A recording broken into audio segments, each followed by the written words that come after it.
cher monsieur le préfet, cher monsieur le sous-préfet, j'ai vu très heureux de vous accueillir ici sur les collines du Montpensier. Vous me parliez un petit peu d'histoire tout à l'heure, vous me demandiez, monsieur le préfet, comment on était arrivé à cette caserne. Alors avant d'arriver à la caserne, ici on est sur un théâtre de faits historiques. Pendant la Seconde Guerre mondiale, les collines du Montpensier ont rempli des faits héroïques pour les Dômes maritains et pour évidemment tout le territoire.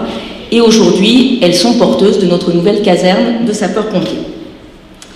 Alors en plus d'être heureuse, évidemment on est fiers avec le conseil départemental, en particulier avec Olivier Lavenca, avec Jean-François Parigi, avec Isoline Garot.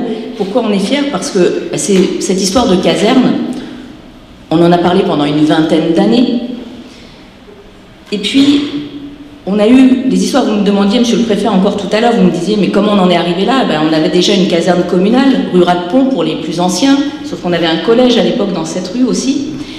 On a eu l'idée à l'époque, une idée intelligente dans les années 80 entre le conseil général de l'époque et puis des services de l'État d'arriver à échanger des emplacements. Et puis force est de constater qu'avec l'évolution de la commune, la caserne qui était située pour les anciens à la demi-lune, parce que c'est comme ça qu'on appelait l'endroit là-bas, boulevard d'Aussonville, elle s'est trouvée rapidement trop petite. Et c'est vrai que c'est un projet qui est devenu concret en 2015, sous la présidence de Jean-Jacques Barbeau, qui nous a beaucoup aidé pour tous nos projets sur tous les territoires. Et puis Jean-François, tu étais là pour les finances déjà à l'époque. Et les élus départementaux ont sanctuarisé les crédits. Alors ici, effectivement, on ne peut pas dire qu'on n'est pas aidé par le conseil départemental. Pourquoi? Parce qu'on est à la caserne aujourd'hui. Et puis juste en face, vous avez le collège du Montois, qui avait changé d'emplacement aussi en 1988, mais on a eu surtout la réfection de la demi-pension grâce au soutien, encore une fois, d'Olivier, de Jean-François et de tous les collègues du conseil départemental. Alors je vous ai dit qu'on avait sanctuarisé des crédits en 2015, là on est en 2025, simplement il aura fallu attendre fin 2019 pour que la commune acquiert le terrain, et puis il y a eu ensuite une période d'échéance électorale, on a eu également la période Covid, donc on a pu se remettre au travail en mai 2020, et dès mai 2020 on a mis les bouchées doubles avec l'équipe municipale pour faire avancer le dossier. Je tiens d'ailleurs à remercier devant vous mon équipe municipale qui a validé en conseil tous les crédits manquants, et je salue M. Patrick Ménez, adjoint aux travaux, qui est présent, accompagné de M. Charles Gaudron. Pourquoi ces deux personnes-là? On a d'autres élus, il y a Mme Foulon aussi et Mme Véronique Larsonnier. Ces deux élus, M. Ménez et M. Gaudron, ont suivi plus particulièrement l'évolution des chantiers. Donc merci à eux pour ce suivi. Alors depuis juillet 2024, on l'a dit tout à l'heure, nos sapeurs-pompiers sont accueillis dans des locaux dignes de ce nom. On a pu le voir là, lors de la visite inaugurale. Et je les remercie. Alors j'ai Christophe André, je ne le vois plus, mais voilà, il doit être quelque part par là. Alors avec Christophe, on se connaît depuis la maternelle. Et à chaque fois, voilà, on a un accueil très chaleureux. On se fait des petits cafés de temps en temps, pour le plaisir, mais aussi pour échanger sur les besoins des sapeurs-pompiers ici.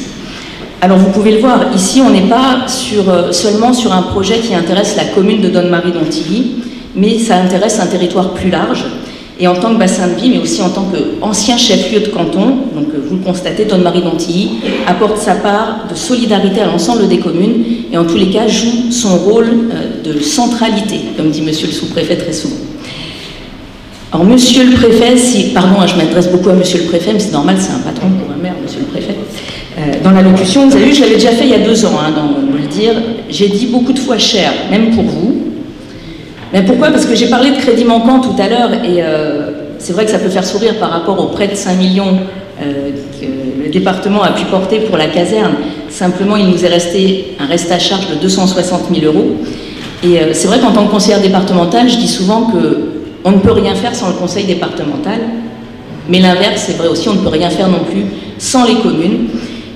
Et sans les communautés de communes non plus. Et je salue mon autre patron, décidément j'en ai beaucoup aujourd'hui réunis, Roger de Normandie, le président de la communauté de communes, parce que quand il s'est agi de pouvoir switcher des terrains de manière intelligente pour que les réseaux puissent passer, Roger n'a pas attendu pour tout de suite venir aux réunions avec Dominique Bon à l'époque, pour que l'on puisse avancer et que l'on puisse rapidement, ne pas perdre davantage de temps sur les travaux. Donc un grand merci aussi à toi Roger d'avoir participé à ton échelle à l'ouverture de la caserne.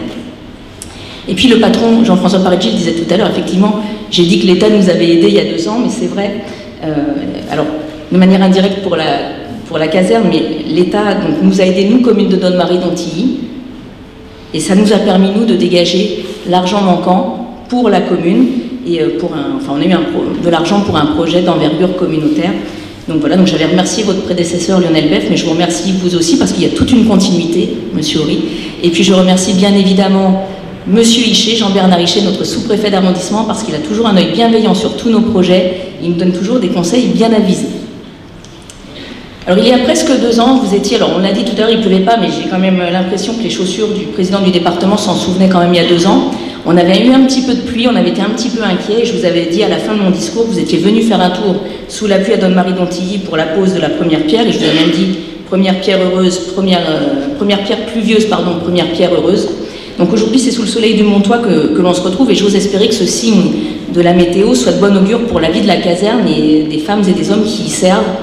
Et puis je voudrais juste revenir sur ce qu'a dit Lilou tout à l'heure sur son papa, parce que David, c'était un copain de tout. Alors maintenant, on est un peu moins jeunes, les jeunes Donne-Maritain des années 80-90. Simplement, c'était un très bon copain qui a beaucoup œuvré pour la commune. On a passé beaucoup de temps à bien rire ensemble. Et voilà, c'était super sympa d'avoir un hommage pour lui tout à l'heure. Alors je ne serai pas beaucoup plus longue, parce qu'il y a d'autres